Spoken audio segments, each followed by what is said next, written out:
What's happening, everybody? It's Sean here, and I'm back today to give you guys a review of the Kith collaboration with Asics from the X-Men collection in the Storm colorway. Today's video is brought to you by Move insoles. So Move is one of the hottest brands right now in the insole space, and their insoles are famously designed and tested by pro athletes such as NBA superstars Damian Lillard and Chris Paul.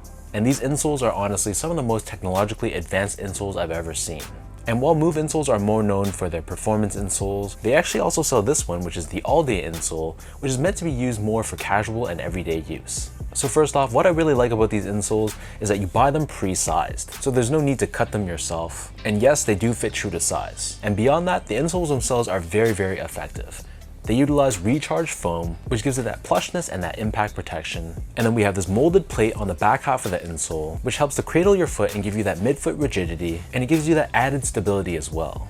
And beyond that, there's other technological aspects such as this active heel technology, which gives you that added level of impact protection in the areas that you need most. So as you can see, there's so much going on with these Move insoles, but don't take my word for it. I'll link their website, their social media, all that good stuff down below. So check them out, let me know what you think, and be sure to tell them that I sent you. So this is a triple collaboration between Kith, Asics, and Marvel to celebrate the X-Men 60th anniversary. Releasing 7 colorways representing X-Men characters, this one represents Aurora Monroe, aka Storm.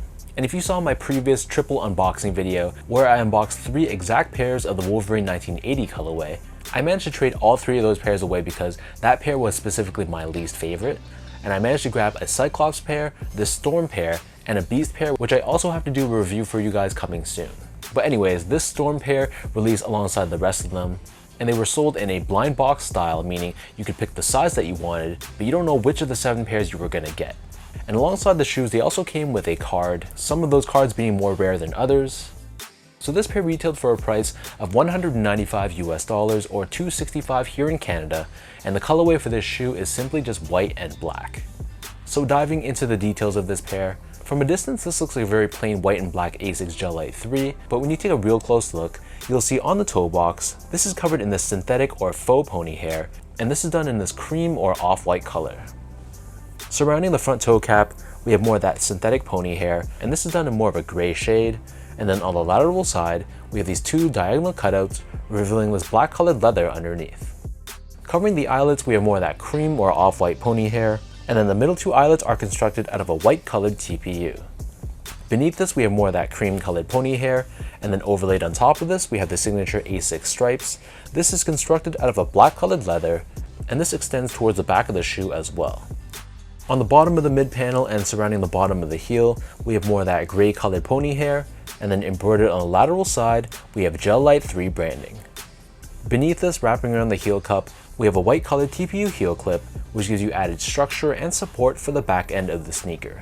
And in the middle of the heel, we have this reflective 3M panel with gel branding in white, and overlaid on top of this, we have this black colored netting.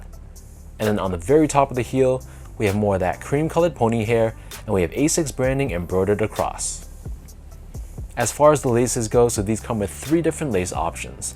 The standard default lace are these rope style laces in a mix of white and black, but they also come with 2 different flat laces, one in white and one in gray.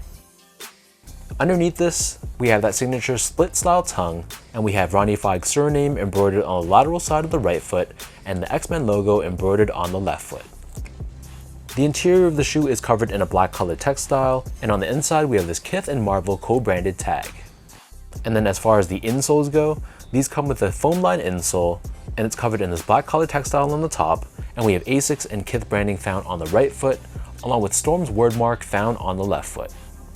So the upper of these Gel-Lyte 3s sits atop this foam midsole, which is crafted entirely out of EVA foam. So the midsole is painted in white on the forefoot and the heel, but in the middle of this midsole, this is painted in this cream color, and then encased within the heel of the midsole, we have Asics gel technology, which helps with impact protection and shock absorption. Finally, turning this pair over to the bottom, this is just your typical Gel-Lyte 3 outsole, and in this case, this is entirely constructed out of a black colored rubber. And then in the center of the outsole, here we have Asics branding. So that breaks down the look and the construction of these Gel-Lyte 3s. And for those wondering about sizing, so keep in mind these are the Gel-Lyte 3 07 Remastered, meaning it's not going to be the exact same fit as Gel-Lyte 3s you'd see in a store right now. And why it's called the 07 Remastered is because Ronnie Feig and Asics, they tweaked the Gel-Lyte 3 to make it more true to the form of the Gel-Lyte 3 back in 2007. So this year is significant because it represents the first year that Ronnie Feig and Asics collaborated together, and at the time the shape of the Gel-Lyte 3 was different than it is today. So bringing these back to that 07 look and shape, the sizing of the shoe is a little bit tricky. So from a length and width perspective, personally I find that they're okay true to size, but the problem that I have is around this midfoot area where the tongue flaps close. So my foot measures as a true size 10, slightly on the wider side.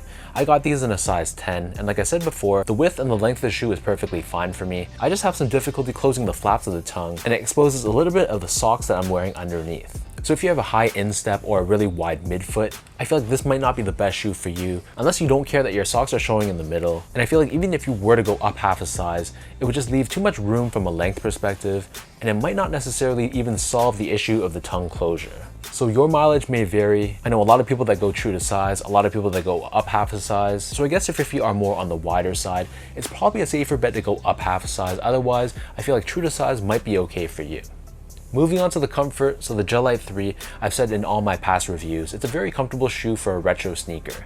There's something about the EVA foam that they use on these Gel-Lyte 3s, has a very pillowy soft feel to it, but because there is gel technology as well, it's not going to be overly soft and dead feeling. You're going to have some level of bounce back to it, and like I said, it just makes it a very comfortable shoe to wear for everyday use. But that's of course assuming you can get the sizing of the shoe right. If, for example, it fits really snug on your feet, then obviously it won't be that comfortable of a sneaker. But all that aside, for the limited technology that they incorporated on the sneaker, I think it actually goes a long way comfort-wise. Finally, in terms of the quality and the craftsmanship on this shoe, so first off, the material quality was kind of interesting. Like I mentioned, it utilizes this synthetic or faux pony hair, and this to me doesn't really scream quality or lack of quality. It's just a very unique and very interesting material. And while it's not necessarily my favorite material of choice, according to Kith, this is supposed to represent Storm's long hair, so it's kind of cool that they're thinking outside of the box and giving us more unique materials. And from a build and craftsmanship standpoint, this pair was pretty solid. There weren't any major flaws that I could see. The glue stains were pretty non-existent, the paint job was good as well. If anything, there were some small blemishes on the pony hair on the shoe, but they were all very minor issues. So let me know in the comments down below if you also grab a pair of this Storm colorway, how was the build and the craftsmanship on your specific pair?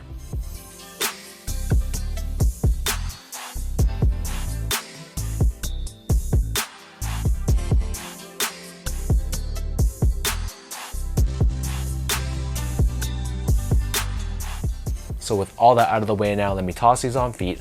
I'll lace them up for you and I'll show you guys how these look.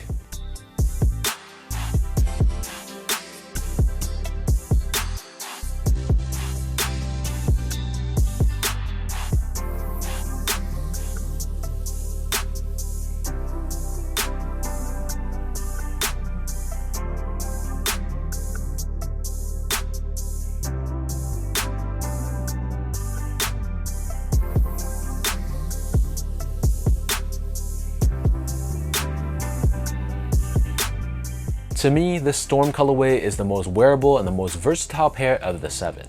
This essentially is just a white, black, and cream colored Asics, which is why a lot of people love them, but also why a lot of people don't like them at the same time. I've seen a lot of people criticize this colorway saying it's just very boring and looks very much just like a general release Asics Gel-Lyte 3. But in my opinion, the pony hair really makes it a little bit more unique. I just would have wished they incorporated some hits of yellow or gold to make it more true to the look of classic Storm. But like I said, I love the wearability of this colorway, so I could probably see myself wearing this one the most out of all the ones that I picked up from the collection. So let me know in the comment section down below, what do you guys think about this X-Men, Kith, and Asics Gel-Lyte 3 and the Storm colorway? What are your overall thoughts on the simplicity of this colorway? Is this something you would rock? Do you think it's a bit underwhelming and it looks like a GR? Let me know your thoughts down below. If you guys like this video, be sure to like, comment, and subscribe to my channel if you haven't yet. You can follow me on Instagram at esco8, follow my Twitter account at sean.go, and visit my website at seango.ca. So thanks so much for watching. Hopefully you guys enjoy this review, and I'll catch you guys all in the next one.